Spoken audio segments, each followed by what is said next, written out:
السلام علیکم ورحمۃ اللہ وبرکاتہ۔ اعوذ باللہ من الشیطان الرجیم، بسم اللہ الرحمن الرحیم، توفنی مسلما والحقنی بالصالحین۔ جی ناظرین، آج ہم جس حوالہ سے گفتگو کرنے جا رہے ہیں وہ ہے فرقہ پرستی، یعنی کہ آپ دیکھیں گے یہ کون ہے، یہ جی بریلوی ہے، یہ کون ہے، یہ دیوبندی ہے، یہ کون ہے، یہ اہل حدیث ہے، یہ کون ہے، یہ شیعہ ہے۔ تو ناظرین، جبکہ قرآن نے ہمیں مسلمان کہا ہے، تو آج ناظرین آپ کو ویڈیو دکھانے جا رہے ہیں ڈاکٹر طاہر القادری حفظہ اللہ تعالیٰ کی۔ ان کا یہ کہنا ہے کہ بریلوی بھی کوئی فرقہ نہیں ہے، کوئی مسلک نہیں ہے، دیوبندی بھی کوئی نہیں ہے۔ کیونکہ وہ تو انڈیا کے شہر ہے، بریلی ادھر سے یعنی چلتا آ رہا ہے، اور دیوبند بھی انڈیا کے شہر ہے۔ تو ناظرین، ڈاکٹر طاہر القادری حفظہ اللہ کھل کے بات کی ہے۔ انہوں نے کہا کہ یہ والا جو ہے نا، یہ عقیدہ ہمیں ہمارا ہونا چاہیے، تو اہل سنت ہونا چاہیے، کوئی دیوبندی نہیں، کوئی بریلوی نہیں۔ آئیے ناظرین اسی کی زبانی ہم گفتگو سنتے ہیں۔ ناظرین آئیے ہم ڈاکٹر طاہر القادری حفظہ اللہ تعالیٰ کی گفتگو سنتے ہیں، پھر انشاءاللہ ناظرین اسی والا سے ہم بھی گفتگو کریں گے۔ تو آئیے ناظرین مل کے گفتگو سنتے ہیں۔ میرا نقطہ نظر، میں بریلوی اور دیوبندی ان کو مسلک نہیں مانتا۔ یہ مسلک ہے ہی نہیں، ان کو مسلک بنانا ہی انتہا پسند سوچ ہے۔ یہ تو ایک الگ بات ہوگی۔ یہ دو مدارس ہیں انڈیا میں، دو شہر ہیں، ان سے پڑھ کے آنے والے دیوبندی کہلائیں یا بریلوی کہلائیں، مگر انہیں مسلک کا عنوان دینا بذات خود مس انٹرپریٹیشن آف ریلیجن ہے، مذہب کی غلط تعبیر ہے۔ یہاں سے تنگ نظری جنم لیتی ہے، اور جو دین اور مذہب کا ایک سمندر ہے اسے تنگ کر کے آپ ندی نالا بنا دیتے ہیں۔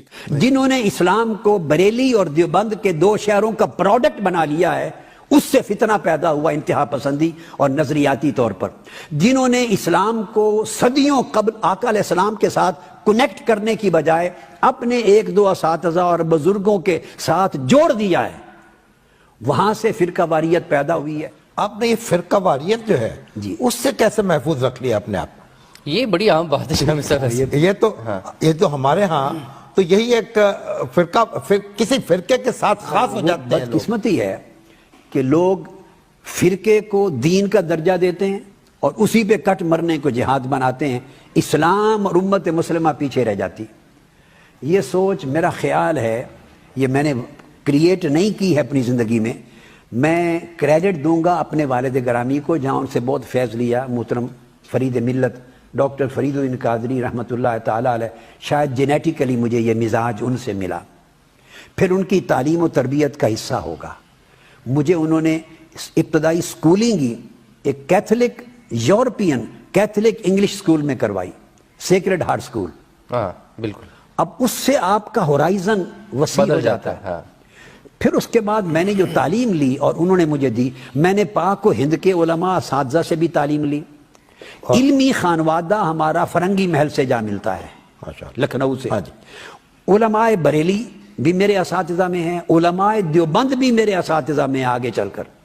پھر میں نے حرمین شریفین سے بھی، پھر علماء رامپور سے بھی تعلیم لی اساتذہ میں، پھر مکہ اور مدینہ کے عرب علماء سے تعلیم لی، پھر شام کے عرب علماء سے لی، مراکو اور فاس کے عرب علماء، دمشق کے علماء، مصر کے علماء، لبنان اور بیروت کے علماء، یمن کے علماء۔ میرا یہ خیال ہے کہ میں نے دین کو ہندوستان کی پروڈکٹ کے طور پہ نہیں دیکھا، اور میرے والد صاحب نے یہ نصیحت کی کہ اسلام انڈیا کا پروڈکٹ نہیں اور نہ یو پی سی پی کا پروڈکٹ۔ بڑی دلچسپ اصطلاح ہے یہ کہ اسلام یو پی کا پروڈکٹ نہیں ہے، اور انڈین سب کانٹیننٹ کے خاص علاقے کا یا کسی شہر اور گاؤں کا پروڈکٹ۔ جنہوں نے اسلام کو بریلی اور دیوبند کے دو شہروں کا پروڈکٹ بنا لیا ہے، اس سے فتنہ پیدا ہوا انتہا پسندی اور نظریاتی طور پر۔ جنہوں نے اسلام کو صدیوں قبل آقا علیہ السلام کے ساتھ کنیکٹ کرنے کی بجائے اپنے ایک دو اساتذہ اور بزرگوں کے ساتھ جوڑ دیا ہے، وہاں سے فرقہ واریت پیدا ہوئی ہے۔ اللہ کا شکر ہے ہمیں فرقہ واریت کی ہوا نہیں لگی۔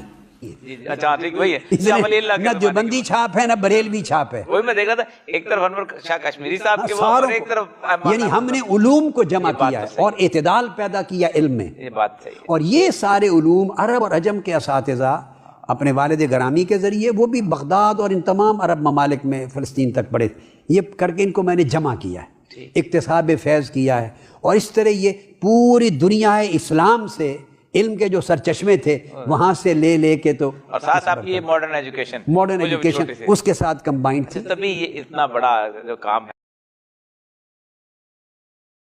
جی ناظرین، آپ نے ویڈیو مناظرہ فرمائی. ناظرین، قرآن نے ہمیں کہا ہے مسلمان. پہلے سپارے کے اندر آپ نبی یعقوب علیہ السلام کی طرف دیکھیں گے تو وہ بھی اپنے اولاد کو اکٹھا کر کے آخری وقت کیا فرما رہے ہیں؟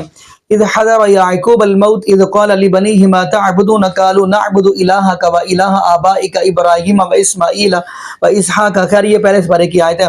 نبی یعقوب علیہ السلام کا آخری وقت اور اپنے بیٹوں سے پوچھ رہے ہیں. پہلے نمبر پہ کیا پوچھ رہے ہیں؟ عقیدہ توحید کے بارے میں. عقیدہ توحید کے بارے میں کیا پوچھ رہے ہیں؟ کہہ رہے ہیں کہ میرے بیٹوں بتاؤ میرے بعد آپ کس کی عبادت کرو گے؟ تو سارے کیا کہتے ہیں؟ الہ واحدہ، ہم ایک اللہ کی عبادت کریں گے. فرمایا وَنَحْنُ لَهُ مُسْلِمُونَ، اور ہم مسلمان ہوں گے. خیر قرآن نے ہمیں مسلمان کہا ہے. اور اگلی بات ہم کرتے چلے، غالباً یہ جامع ترمذی کی حدیث ہے یا سنن ابو داؤد کی حدیث ہوگی کہ نبی پاک صلی اللہ علیہ وسلم نے فرمایا کہ بنی اسرائیل کے 72 یعنی 72 فرقے بن گئے، میری امت کے 73 بن جائیں گے. کلہم فی النار، سارے کے سارے جہنمی ہوں گے، الا ملت واحدہ، سوائے ایک کے. ایک ہی ناجی فرقہ ہوگا، ایک ہی ناجی گروہ ہوگا. کون سا؟ فرمایا ما انا علیہ و اصحابی، جو میرے طریقے پر ہوگا اور محبوب علیہ السلام کے صحابہ کے طریقہ پر ہوگا وہی کامیاب ہوگا. تو باقی ناظرین آپ اس معاشرے کے اندر دیکھیں اس وقت کون سا گروہ جو ہے وہ نبی پاک صلی اللہ علیہ وسلم کے طریقے پر ہے اور نبی پاک صلی اللہ علیہ وسلم کے صحابہ کے طریقہ پر ہے. باقی ناظرین یہاں پہ ہم دعا کرتے ہیں اللہ پاک ہمیں نبی پاک صلی اللہ علیہ وسلم کی شریعت پر چلنے کی توفیق دے. اور یہ بھی دعا کرتے ہیں اللہ پاک ہمیں 5 وقت کا پکا اور سچا نمازی بنا دے. اور جتنے بھی بے اولاد جوڑے ہیں اللہ پاک سب کو نیک نورینہ صحت تندرستی والی ایمان والی لمبی زندگی والی اولاد عطا فرما دے. جزاکم اللہ خیرہ، احسن الجزاء. السلام علیکم.